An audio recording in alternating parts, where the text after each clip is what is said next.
Today we're going to look at the Nadia Form 100, which is the agreement of purchase and sale. It is the actual offer document between a buyer and a seller. So at the top of the form, it's going to name the date of the offer, and it's going to name the names of the buyers and the sellers. After that, it will indicate the address and legal description of the real property, including the measurements if available, if not irregular. After that, we see the purchase price, which is the amount that the buyer is offering. And in the case of a counter offer from the seller to the buyer, it will indicate how much is being signed back. After that, the details of the deposit are going to be there, and it will say how much and what trust account the deposit is being held in. There will also be a clause saying the deposit will be submitted in accordance with Schedule A, and that will detail how we're going to send the deposit. So paragraph 1 on the agreement purchase and sale talks about irrevocability. Irrevocability is the actual deadline of the offer. So if the buyer is making the offer, it will say irrevocable by the buyer, and it will state the time and date. And it means that after that time and date, the offer is no longer valid. If it's from the seller to the buyer as a counter offer, it will be struck out the word buyer, and it will say seller, and it will give the new deadline for the buyer to respond to the counter offer. In paragraph 2, we talk about completion date.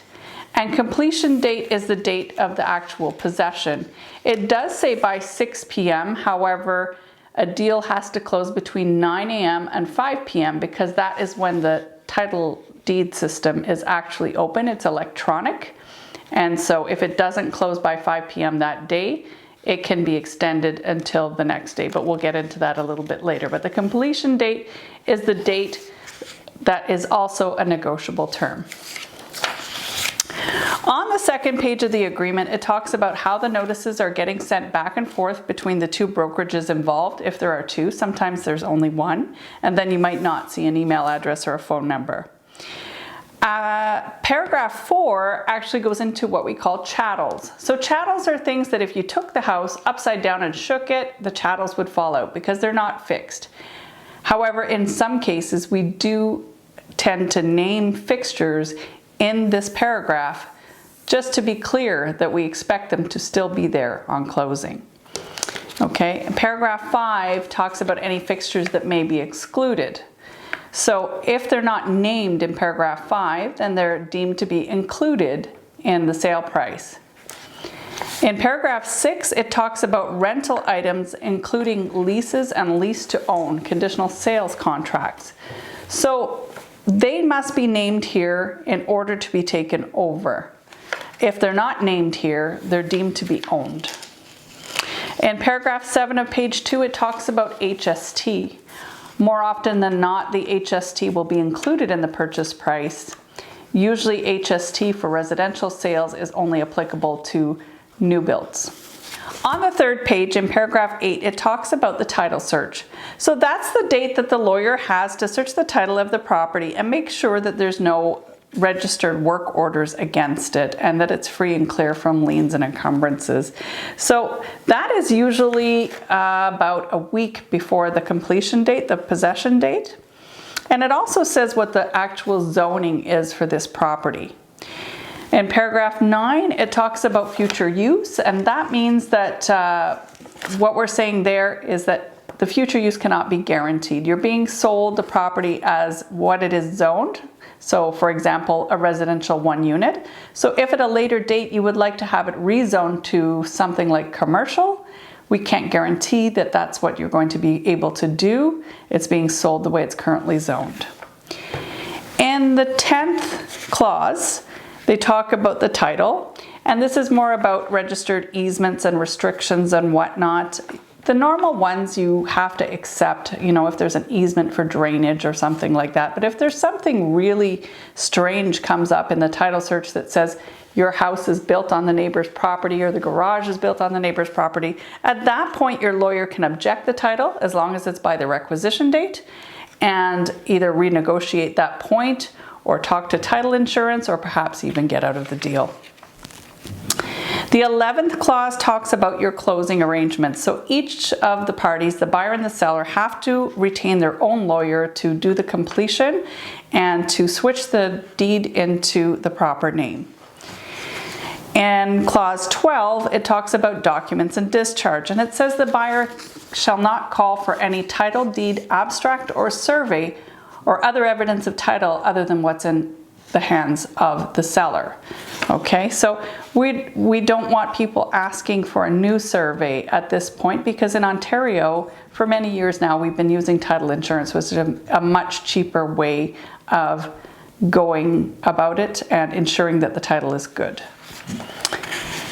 Inspection, in paragraph 13, it says that the parties agree that this is a binding agreement, and so unless an inspection has been identified in Schedule A, we're not to ask for one later. So the seller is agreeing to a price based on the fact that there is no inspection if it's not in Schedule A.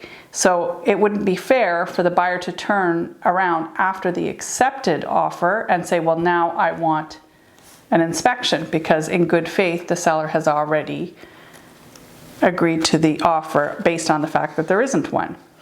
So what happens if we have a buyer that wants an inspection? It'll be detailed in Schedule A, and Schedule A will supersede the pre-printed clauses. In paragraph 14, or clause 14, it talks about insurance, and it says that the buildings will remain insured at the cost of the seller until closing. Now, if there were substantial damage, let's say a fire or something to that effect, normally the buyer will have the right to either take the insurance proceeds and move forward with the rebuild, or he can get out of the deal.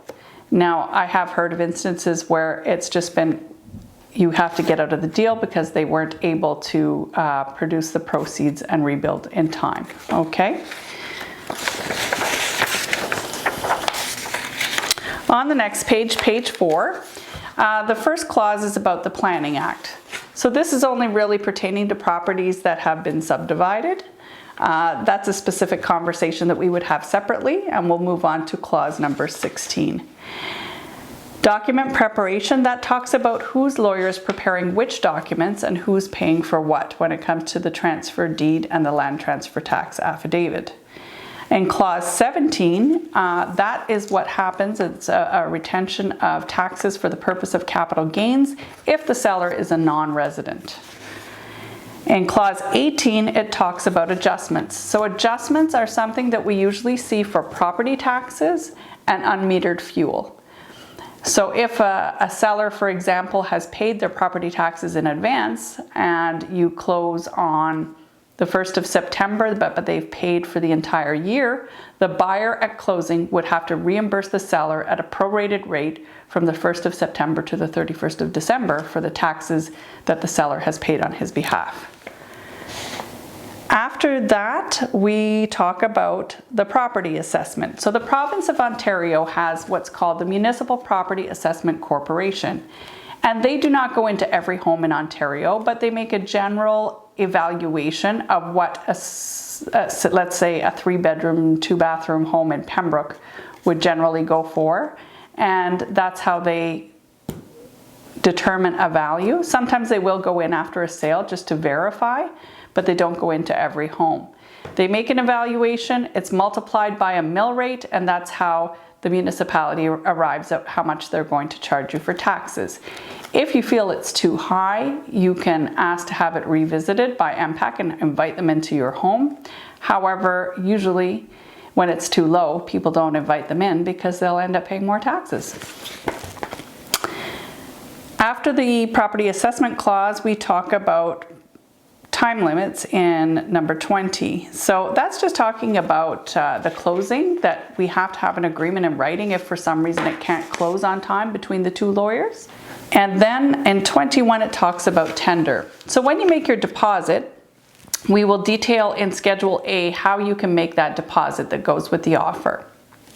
But when you do your down payment and the rest of the monies at closing, they have to make sure that you bring either a bank draft or certified check, or that you send the money by a large value transfer. The reason for that is that cash could be counterfeit and personal checks could bounce, and we're talking about significant amounts of money and transferring deeds into one name from one name into another, and they have to make sure everything's legitimate at closing.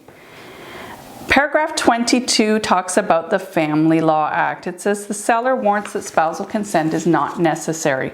Now, of course, there is a place for spousal consent on page 5, and if it is a matrimonial home, the spouse will have to sign, and that will supersede that clause.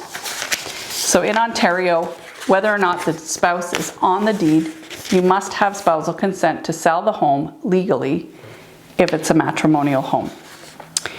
In paragraph 23 or clause 23, it talks about urea formaldehyde foam insulation. So that is a type of insulation that was banned by the government.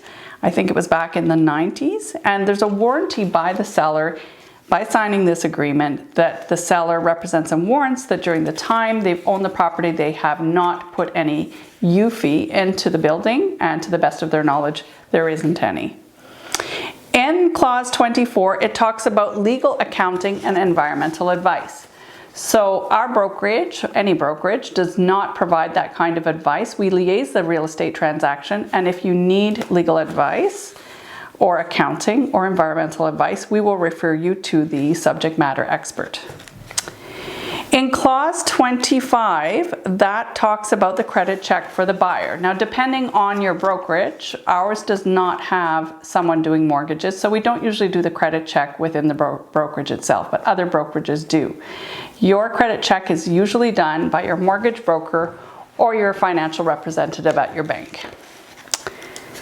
26 talks about the conflict, if there is one, between the pre-printed clauses and our Schedule A.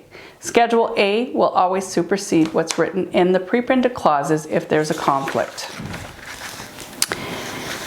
And then number 27 talks about the time and date being where the property is located. And what that means is we have irrevocable deadlines on these documents. And in order to determine what that time actually is, it's going to be where the property is located. So if we're in Pembroke or Petawawa, we're in Eastern Standard Time. That's where the property is located. And so if it's 5 o'clock, it's 5 o'clock Eastern Standard Time. So if we're negotiating with someone who's on an exercise in Wainwright or on vacation in India, we know that 5 o'clock Eastern Standard Time is the deadline. In clause 28, the successors and assigned, it's one of those morbid clauses that we have on all of our documents saying the heirs, executors, administrators, successors, and assigns of the undersigned are bound by the terms herein. So basically, it's doing its best to cover the parties if there's an unexpected death, an untimely death, before the deal has closed. After that, we have information on the brokerages and signatures once we have a fully accepted agreement. The last part of the agreement, purchase and sale, is the Schedule A. Of course, this one is blank because we haven't written an offer today. And that is where I or your realtor would add in the clauses that pertain to your particular offer. We always have to put a clause about the balance of the purchase price and how it will be paid. We do talk about electronic funds transfer if we're using that for deposit purposes. And then we move into a clause about authorizing electronic signatures because most of our deals are done that way these days. After that, if there are conditions in your offer, they would be named. Usually we have conditions for a regular deal. They could be pertaining to mortgage, insurance, inspection, septic inspections. It could be water well equipment inspections. It depends on your particular deal as to what clauses we would have in there, and we would discuss those outside of this video. Sometimes in Schedule A, we have a water potability clause if it's on a well, or if we have a specific type of heating device, wood or oil, we might ask for a wet certificate or a TSSA. We will also detail things like the final walkthrough or extra visits if any of them are required, whether it be for appraisal, for contractors to come, for giving quotes for repairs or renovations that you want to add into your mortgage. There could be any number of things in that Schedule A. Each one is different. Thank you for listening to this presentation, and if you have any questions about your agreement of purchase and sale, please give me a call.